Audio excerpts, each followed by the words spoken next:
Hello बोल ना। लिलिया गे तोरा तुमन मेजमान और देखलियो गे। हाँ रे हमर घर देखिया आयल छे। तू बियाह करबी गे? हाँ रे। आरो बय हम तोरा बिना केना रहबो गे? तो से हम की करबू? करे छ बियाह दोसर घर जेबे गे।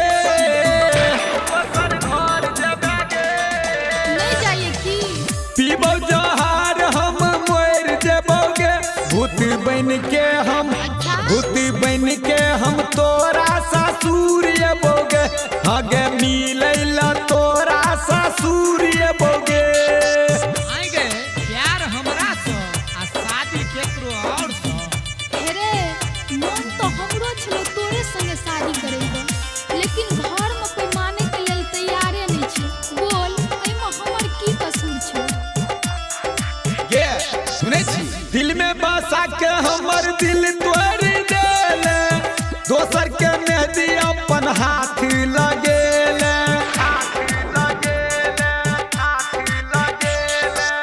दिल में बसा के हमर दिल तोड़ देले। दोसर के मेहंदी अपना हाथ लगेले। बन के दुल्हन दोसर संग जेबे गे। पीबो जहर हमें मोर जेबो गे। भूत बन के हम भूत बन के हम तोरा ससुर एबो गे।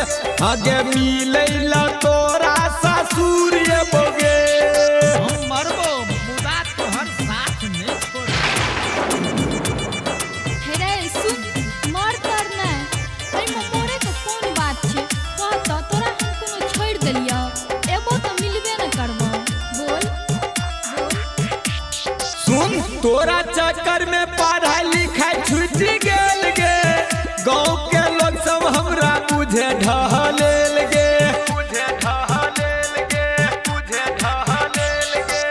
तोरा चक्कर में पढ़ाई लिखाई छूट गेल गे। गाँव के लोग सब हमरा बुझे ढहलेल गे। जे जे कहला सब कुछ चलियो गे। तोरा बिना नहीं अब हम जीवोगे। भूत बन के हम भूत बन के हम तोरा ससुर एबोगे।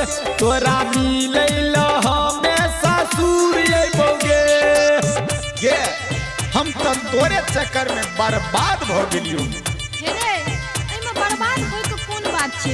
समय के साथ साथ इंसान के सब कुछ बदले छे। आ ककरो सोचल बात आइ तक नहीं भेले आ नहीं तोहर हेतौ।